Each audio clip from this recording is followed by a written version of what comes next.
Today I'm going to show you how to make this roast vegetable salad with cheese Kranskys. Kranskys are a sausage that's very similar to a Polish sausage, or kielbasa if you haven't got Kranskys where you live.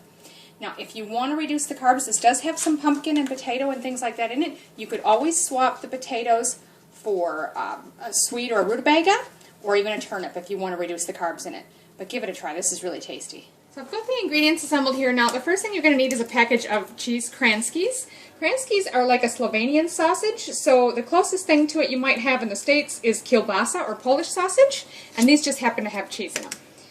So the next thing you'll need then is a medium-sized potato, a small to medium onion, 1 zucchini, 1/4 of a butternut pumpkin or butternut squash, which we're going to deseed and peel, a 1/4 of a sweet potato. So depending on the size, if you've got a larger one, just use 1/4 of it. I just picked a smaller one, so I'm going to go ahead and use the whole thing.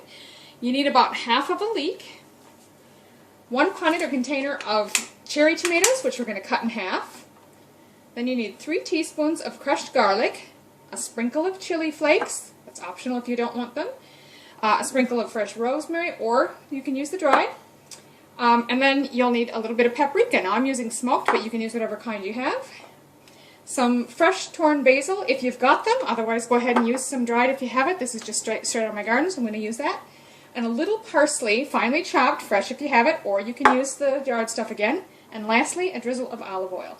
So first I'm going to preheat the oven. You want it about 390 Fahrenheit or around 200 Celsius. I'm going to go just a little below that because mine's fan forced. So firstly, make sure you take out the seeds and any stringy bits out of your pumpkin, or butternut squash if you call it that.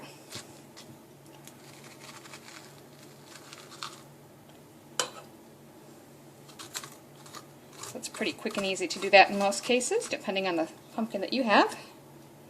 And then I'm also going to peel it, but you don't have to. The peel on these is edible.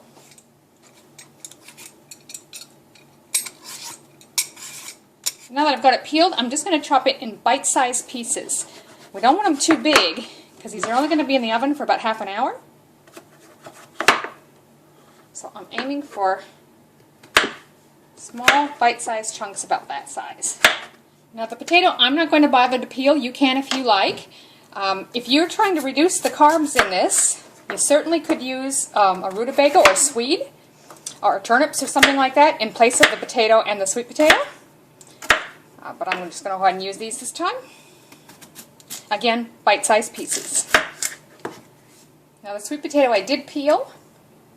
And I'm just going to go ahead and cut that as well. Bite-sized pieces again. Again, the zucchini.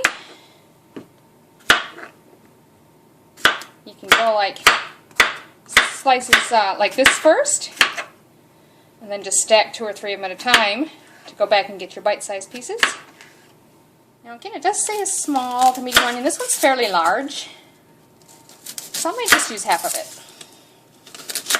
So I only really need about half of this leek. So go ahead and save the rest for something else. And I'll just slice this.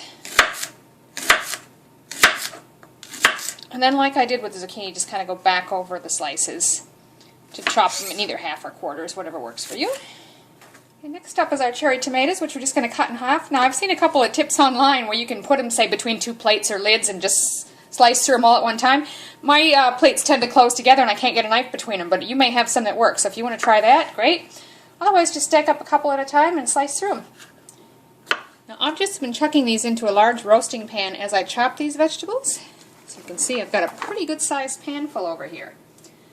Now that's all the vegetables that were called for in the recipe, but if you've got something laying around you need to use up, you can customize this any way you want. Use whatever blend of vegetables you like. As it happens, I've got a little bit of red bell pepper or capsicum left that I have nothing that I need to use it on, so I'm just going to go ahead and chop that and throw it in as well. Do the same thing. If you've got some veggies you need to use up, by all means, chuck them in. Okay, so the next thing we're going to do is drizzle a bit of olive oil over this. And you can see I have only got just enough to drizzle left. Go ahead and add in the garlic.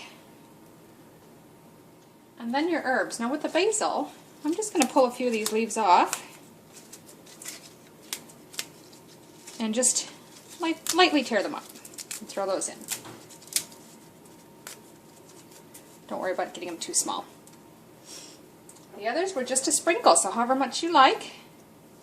If you don't want to go too heavy with the chili flakes, that's fine, whatever suits you.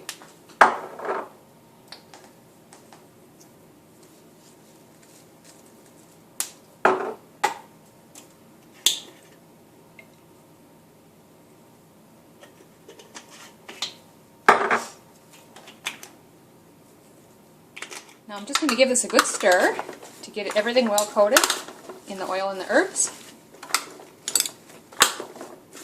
And I will pop that in the oven for half an hour. After 15 minutes, stop and give it another good stir just to make sure everything's evenly distributed. Now a few minutes before your veggies are done, you're just going to want to heat up a large skillet with a little bit of olive oil in it on the stove. Now I've got that going. And meanwhile, we'll take our Kranskys, and then I'm just going to slice these, again, bite-sized pieces. Okay, so I've had my large skillet here heating up with a little bit of oil in the pan. And I'm just going to go ahead and start setting these down. So you want the cut sides down so they can brown for several minutes, and then flip them over and do the same on the other side. So when they look like they're getting nicely browned on the bottom like that, flip them over and just give them another few minutes. They're all looking really good. It's been about 3 minutes on each side. Look at how they're all nicely browned on both sides now. I'm going to go ahead and serve this up. So plating it up couldn't be easier. You just want to divide up your veggies and then put chunks of the meat right on top. I think you could get 4 to 6 serves out of this. We've upped it for 4. And just look at that. How good does that look? Dig in. This is really tasty.